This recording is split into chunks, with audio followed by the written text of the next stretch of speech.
तो क्या हाल है दोस्तों। आप देख रहे हैं न्यूज़ 10 हिमाचल। लेकर आए हैं हिमाचल प्रदेश की सबसे बड़ी खबर। आप कहां से ये न्यूज़ देख रहे हैं, कमेंट बॉक्स में जरूर बताएं। हिमाचल प्रदेश की सभी काम की खबरें जानने के लिए न्यूज़ 10 हिमाचल को सब्सक्राइब करें। 7 जिलों में बारिश बर्फबारी के आसार, ऊना नाहन सहित मैदानी क्षेत्रों में छाया कोहरा। जी हां दोस्तों, हिमाचल प्रदेश के मध्य और उच्च पर्वतीय 7 जिलों में आज से 2 दिन बारिश और बर्फबारी के आसार हैं। आज सुबह से राजधानी शिमला व अन्य भागों में हल्की धूप खिलने के साथ बादल छाए हुए हैं। प्रदेश के अधिकतम पारे में भी गिरावट दर्ज हुई है। वहीं नाहन ऊना सहित कई मैदानी क्षेत्रों में सुबह घना कोहरा छाया रहा। इससे कई जगह दृश्यता कम रही और वाहन चालकों को परेशानी हुई। दिल्ली में सुबह के समय कोहरा के कारण शुक्रवार को दिल्ली से कांगड़ा हवाई अड्डा आने वाली इंडिगो कंपनी की एक फ्लाइट रद्द रही। ये फ्लाइट दिल्ली से कांगड़ा हवाई अड्डा सुबह 9:30 बजे पहुंचती है, लेकिन कम दृश्यता होने से चलते दिल्ली से ही फ्लाइट ने उड़ान नहीं भरी। इसके चलते दिल्ली से सुबह कांगड़ा हवाई अड्डा के लिए कई यात्री नहीं पहुंच सके। इसके अलावा इंडिगो की एक दिल्ली और एक चंडीगढ़ से फ्लाइट दोपहर के समय कांगड़ा हवाई अड्डा आए। कहाँ कितना न्यूनतम तापमान।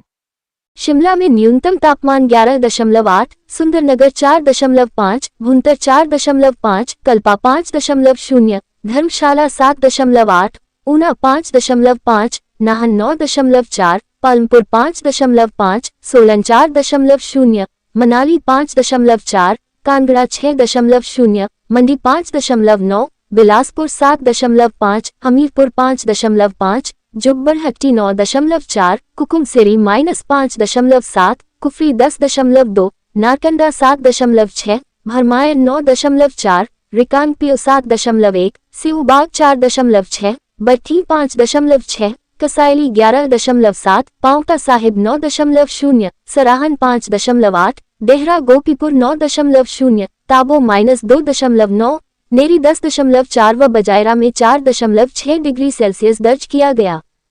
अगले 24 घंटों के दौरान ऊंची पहाड़ियों पर न्यूनतम तापमान 2 से 4 डिग्री सेल्सियस तक गिर जाएगा। इसके बाद राज्य में अगले 3-4 दिनों के दौरान न्यूनतम तापमान धीरे धीरे 3 से 6 डिग्री सेल्सियस तक गिरने की संभावना है। वहीं अगले 24 घंटों के दौरान अधिकतम तापमान में कोई बड़ा बदलाव नहीं होगा। इसके बाद राज्य में अगले 4-5 दिनों के दौरान अधिकतम तापमान धीरे धीरे 3 से 7 डिग्री सेल्सियस तक गिरने की संभावना है। इन जिलों में बारिश बर्फबारी के आसार। मौसम विज्ञान केंद्र शिमला के अनुसार पश्चिमी विक्षोभ की सक्रियता से 20 व 21 दिसंबर को किन्नौर, लाहौल स्पीति, चंबा, कांगड़ा, कुल्लू, मंडी व शिमला के कई क्षेत्रों में 20 और 21 दिसंबर को बारिश बर्फबारी के आसार हैं। 22 से 26 दिसंबर तक पूरे प्रदेश में मौसम साफ रहने के आसार हैं।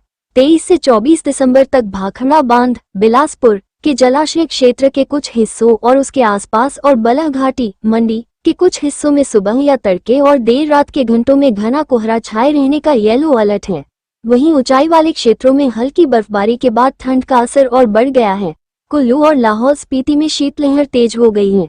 न्यूनतम तापमान में गिरावट के कारण लोगों को कड़ाके की ठंड का सामना करना पड़ रहा है। अधिकतम तापमान ऊना 25.2, हमीरपुर 24.3, मंडी 22.8, बिलासपुर 21.7, कांगड़ा 21.5, सोलन 21.2, नाहन 20.0, शिमला 18.2, मनाली 17.4। पहाड़ों में ठंड बढ़ने से गद्दी समुदाय ने भेड़ बकरियों के साथ किया मैदानी इलाकों का रुख। ऊंचे पहाड़ी क्षेत्रों में बर्फबारी के कारण गद्दी समुदाय के लोगों ने अब मैदानी इलाकों का रुख करना शुरू कर दिया है।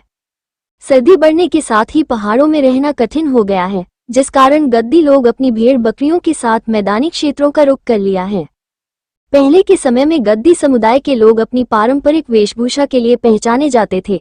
कमर पर डोरा, चोला और सिर पर पारंपरिक पहनावा उनकी अलग पहचान हुआ करता था। मैदानी इलाकों की ओर जाते समय सड़कों पर गद्दी लोगों की गाड़ियों के काफिले नजर आते थे, लेकिन अब समय के साथ ये दृश्य काफी कम हो गया है। हालांकि आज भी कुछ गद्दी परिवार अपनी परंपराओं को जीवित रखे हुए हैं, लेकिन आधुनिकता और बदलती जीवनशैली के कारण पारंपरिक पहनावे में कमी देखी जा रही है। कोहरे से लगातार तीसरे दिन देरी से ऊंचा पहुंची ट्रेनें। उत्तर भारत सहित ऊना में कोहरे का असर रेलगाड़ियों पर साफ देखने को मिल रहा है। विभिन्न राज्यों से ऊना आने वाली ट्रेनें लगातार तीसरे दिन भी देरी से पहुंची। इससे रेल यात्रियों को काफी परेशानी का सामना करना पड़ा। हिमाचल एक्सप्रेस, इंदौर एक्सप्रेस, गांधीनगर दौलतपुर चौक एक्सप्रेस ट्रेन, वंदे भारत सहित पैसेंजर ट्रेन अपने निर्धारित समय से 1 से 4 घंटे की देरी से ऊना पहुंची, जिससे यात्री परेशान हुए। आप कहां से ये न्यूज देख रहे हैं? कमेंट बॉक्स में जरूर बताएं। हिमाचल प्रदेश की सभी काम की खबरें जानने के लिए न्यूज़ 10 हिमाचल को सब्सक्राइब करें।